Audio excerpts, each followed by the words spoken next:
जय श्री कृष्ण। राधे राधे। आज आप सुन रहे हैं अधिक मास महात्म्य के अध्याय 25 की पावन कथा। सर्वप्रथम भगवान का ध्यान करते हुए सभी बोलिए ओम नमो भगवते वासुदेवाय नमो नमः। ओम श्री कृष्णाय नमो नमः। पिछले अध्याय की कथा में हमने सुना था पुरुषोत्तम मास में दीपदान करने से एकंटक राज्य की प्राप्ति होती है, मनोकामनाएं पूर्ण होती हैं और निर्धनता दूर होती है। अब आज उससे आगे की कथा सुनते हैं। राजा दृढ़धनवा कहने लगे कि हे ब्राह्मण, हे मुने, अब कृपा करके पुरुषोत्तम मास के व्रत के उद्यापन की विधि मुझसे कहिए। पुरुषोत्तम मास के कृष्ण पक्ष में 14, नौमी, अष्टमी इन तिथियों में उद्यापन करना चाहिए। इस पुण्य पुरुषोत्तम मास में प्रातःकाल उठकर प्रातःकाल की सब क्रिया करके जैसे सामग्री मिले उसी से 30 ब्राह्मणों को न्योता देवें। यदि शक्ति न हो तो 5 या फिर 7 ब्राह्मणों को ही न्योतावें। दोपहर में सुंदर मंडल बनावें और फिर मंडल के ऊपर तांबे या फिर मिट्टी के बिना छेद वाले 4 कलश स्थापन करें। चारों दिशाओं में पुरुषोत्तम भगवान की प्रीति के लिए कलशों पर श्रेष्ठ नारियल रखें। उन चारों कलशों पर वासुदेव, हलधर, प्रद्युम्न, उत्तम देव, अनिरुद्ध इन चारों को स्थापन करें। फिर वेद वेदांग के पारगामी वैष्णव आचार्य को बुलाकर उस मंडल के बीच में 4 विद्वान ब्राह्मणों को जप के लिए वर्ण करें। उन ब्राह्मणों को अंगूठी आदि से युक्त 2-2 वस्त्र देवें। बड़े आनंद से वस्त्र आभूषणों से युक्त आचार्य को विभूषित करें। फिर देह की शुद्धि के लिए प्रायश्चित करें। फिर पूर्व कही हुई विधि से स्त्री के सहित पूजा करें। वर्ण किए हुए ब्राह्मणों से 4 प्रकार का चक्रव्यूह का जप करवाएं। मंडल के चारों तरफ 4 अखंड दीपक जलावें। फिर कर्म से नारियल आदि चीजों से अर्घ्य दान करें। अर्घ्य देने का मंत्र, हे देवेश, हे पुराण पुरुषोत्तम, हे हरे, आपको नमस्कार है। राधा के सहित मेरे अर्घ्य को आप ग्रहण करिए। नवीन मेघ के समान श्याम, दोनों हाथों में मुरली लिए हुए पीतांबर धारण किए हुए राधा के सहित पुरुषोत्तम देव को मैं नमस्कार करता हूँ। फिर राधा के सहित श्री हरि को पुष्पांजलि देवें। फिर स्त्री के सहित भगवान को साष्टांग नमस्कार करें। तदंतर ब्राह्मणों को स्वर्ण के सहित पूर्ण पात्र देवें और फिर आनंद से आचार्य को बहुत सी दक्षिणा देवें। तत्पश्चात भक्ति से स्त्री के सहित आचार्य को वस्त्र आभूषणों से प्रसन्न करें। फिर ऋत्विजों को उत्तम दक्षिणा देवें। स्त्री पुरुषों के पहनने योग्य वस्त्र शंकर पार्वती के नाम से देवें। 8 प्रकार का पद देवें। वैष्णव ब्राह्मण के लिए श्रीमद् भागवत को देवें। आय चंचल विचारता हुआ, अर्थात लक्ष्मी चंचल है, धन चंचल है। यदि इसे धर्म कर्म के कार्यों में नहीं लगाएंगे तो यह तो खर्च होना ही है। इसलिए आवश्यकता पड़ने पर धर्म के कार्यों में धन खर्च करने के लिए अपने हाथों को खींचे नहीं। इसीलिए यहाँ पर आय चंचल कहा गया है। अपनी शक्ति के अनुसार जल्दी देवें, देर न करें। साक्षात अद्भुत भगवान के रूप में श्रीमद् भागवत को जो पंडित ब्राह्मण को देता है वह करोड़ों कुलों का उद्धार करता है और अप्सरा गणों से सेवित विमान में बैठकर योगियों को भी दुर्लभ गोलोक में जाता है। हरि ओम तत्सत। श्रीमन्नारायण नारायण हरि हरि, वजमन नारायण नारायण हरि हरि। सभी बोलिए विष्णु भगवान की जय। आइए भगतजनों, अब हम पुरुषोत्तम क्षेत्र के महात्म्य की आखिरी कथा को सुनते हैं। इसके बाद हम बद्रिका आश्रम के महात्म्य की कथाओं का रसपान किया करेंगे। सभी बोलिए पुरुषोत्तम भगवान की जय। मुनियों ने पूछा, हे भगवान, विष्णु भक्त राजा इंद्रद्युम्न ने मंदिर की प्रतिष्ठा के बाद कौन सा कार्य किया?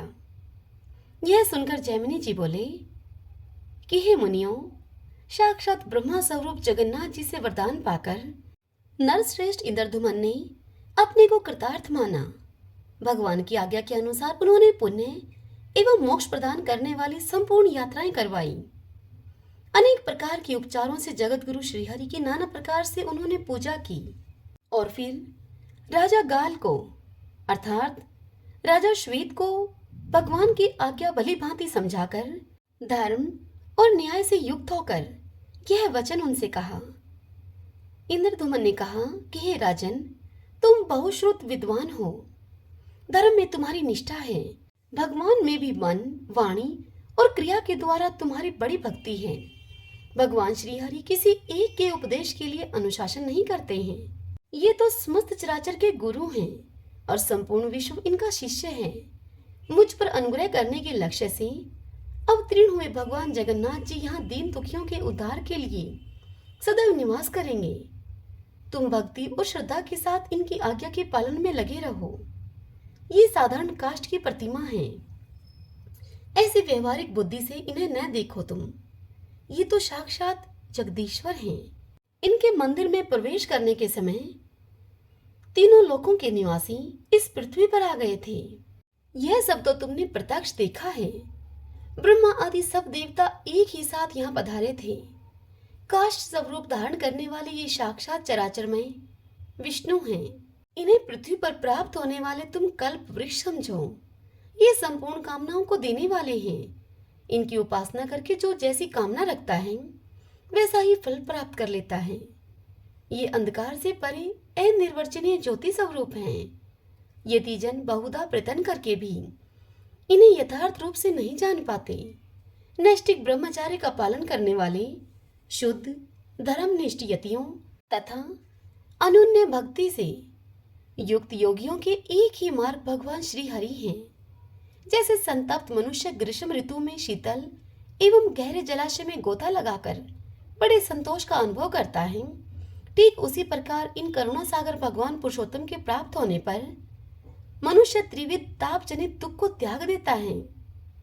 चरण में आए हुए दीन जनों का जैसा उपकार ये भगवान विष्णु करते हैं, वैसा माता पिता, मित्र, पत्नी और पुत्र कोई भी नहीं कर सकता।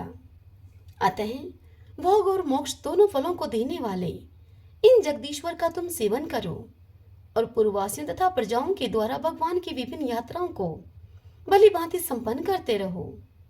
हे नृपश्रेष्ठ, हे राजनगाल, सभी राजाओं के लिए धर्म का मार्ग एक सा ही है।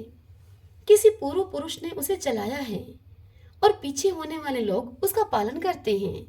हे राजेंद्र, श्रेष्ठ उपचारों और समृद्धियों के द्वारा तीनों समय भगवान नरसिंह का भजन पूजन करो।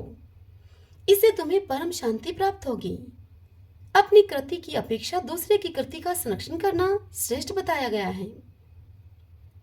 जो दूसरे के दिए हुए दान की रक्षा करता है, उसके लिए वह अपने दिए हुए दान से उत्तम है।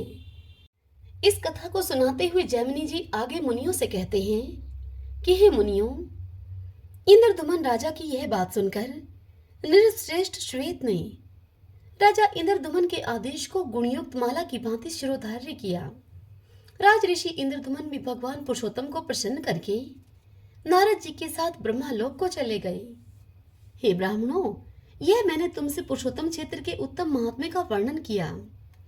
वहां नित्य निवास करने वाले दारू ब्रह्मा जगन्नाथ जी के महात्म्य को जो मनुष्य भक्ति पूर्वक श्रवण करता है, उस मनुष्य को अनेक अश्वमेध यज्ञों के करने का फल प्राप्त होता है। स्वामी कार्तिकेय जी बताए हुए अर्धोदय योग की अपेक्षा इस विष्णु महात्म्य के कीर्तन का पुण्य अधिक है। जो प्रतिदिन प्रातःकाल उठकर इसको सुनता है, उसके लिए यह धन, यश, आयु, पुण्य और संतान की वृद्धि करने वाला है। स्वर्ग में प्रतिष्ठा रूप फल देता है और सभी पापों का नाश करता है। हे मुनियों, पुराण श्रवण के आरंभ में अपने वैभव के अनुसार तैयारी करनी चाहिए। पहले संकल्प करके पुराण पाठ का श्रवण करने के लिए अति सुंदर आभूषणों तथा वस्त्र, चंदन और माला आदि के द्वारा विधि पूर्वक ब्राह्मण का वरण करें। वह ब्राह्मण शुद्ध कुल में उत्पन्न हो, किसी अंग से हीन न हो, शांत स्वभाव वाला हो और अपनी ही शाखा को मानने वाला तथा अपना पुरोहित हो तथा सब शास्त्रों के अर्थ को यथार्थ रूप से जानने वाला हो। वर्ण किए हुए ब्राह्मण को उत्तम आसन पर बिठाकर उसके गले में माला पहना दें और मस्तक पर भी पुष्प गर्भ माला रखें। चंदन से ब्राह्मण के ललाट में लेप करें। उस समय वह ब्राह्मण व्यास के समान मान्य होता है। उसी ब्राह्मण के द्वारा विष्णु स्वरूप पुस्तक पर श्रीखंड, अगुरु आदि पुष्पों और नाना प्रकार के रुचिर उपचारों से व्यास पूजन करावें। कथा सुनने के लिए आने जाने वाले लोगों के बैठने के निमित्त यथा योग्य आसन बनवा कर रखें। स्वयं उत्तम आसन पर बैठकर उत्कंठित चित्त से कथा को सुने अथवा झाड़ बुहार कर शुद्ध किए हुए स्थान में सभी के साथ बैठें। व्यास के आगे ऊंचे आसन पर न बैठें। स्नान करने के बाद 2 शुद्ध वस्त्र धारण करें। आचमन करके शरीर में यथास्थान तिलक करें और प्रसन्नता पूर्वक मन से भगवान विष्णु का ध्यान करते हुए कथा में विश्वास करें। पुराण, ब्राह्मण, देवता, मंत्र, कर्म, तीर्थ तथा बड़े बूढ़ों के वचन में विश्वास फलदायक होता है। सब पुण्य विश्वास का कारण है। पुराण श्रवण के समय पाखंडी आदि से बातचीत, व्यर्थ की बकवाद और सब प्रकार की चिंताओं का प्रतन पूर्वक त्याग करें। इसी विधि से प्रतिदिन प्रसन्नता पूर्वक कथा को सुने। पाठ समाप्त होने पर बारंबार करताल आदि बजाकर जय कृष्ण, जय जगन्नाथ, हे हरे इत्यादि नामों का कीर्तन करें। कीर्तन इतने उच्च स्वर से होना चाहिए कि आकाश में इसकी ध्वनि गूंज उठे। इस प्रकार भगवान विष्णु की प्रीति के लिए प्रतिदिन कीर्तन करना चाहिए। तदंतर ग्रंथ समाप्त होने पर भगवान विष्णु की प्रसन्नता के लिए बड़ी भक्ति के साथ वस्त्र, माला, चंदन और आभूषण आदि की विशेष व्यवस्था करके व्यास सदृश माननीय आचार्य को विभूषित करें और अपनी शक्ति के अनुसार विधि पूर्वक दक्षिणा दें। दक्षिणा ऐसी देनी चाहिए जिससे कि आचार्य को संतोष हो जाए। शांति कर्म, पौष्टिक कर्म, व्रत बंध, विवाह आदि कर्म, मोक्ष साधक कर्म, पुराण श्रवण, यज्ञ आदि का अनुष्ठान, दान और अनेक प्रकार के व्रत ये यदि दक्षिणाहीन हो तो निष्फल हो जाते हैं। तत्पश्चात यथाशक्ति तैयार कराए हुए अन्न से ब्राह्मणों को भोजन करावें। हे मुनिवरों, इस प्रकार तुम लोगों से पुराण श्रवण की यह सांगोपांग विधि मैंने बताई है। यह सुनकर मुनि बोले, हे जैमिनी जी, हमारा महान सौभाग्य है कि पाप राशि का विनाश करने वाला यह पुराण श्रवण का फल हमने आपके मुखारविंद से सुना। हे मुने, इस समय इसके फल की प्राप्ति के लिए हम आपको यथाशक्ति दक्षिणा देते हैं। इसे आप प्रसन्नता पूर्वक ग्रहण करें। यह कहकर उन अकिंचन मुनियों ने समीधा, कुशा, फूल, फल और अक्षत आदि जैमिनी जी को देकर बड़े ही हर्ष के साथ पुरुषोत्तम क्षेत्र को प्रस्थान किया। पुरुषोत्तम क्षेत्र महात्म्य संपूर्ण। श्री कृष्ण गोविंद हरे मुरारी, हे नाथ नारायण वासुदेव।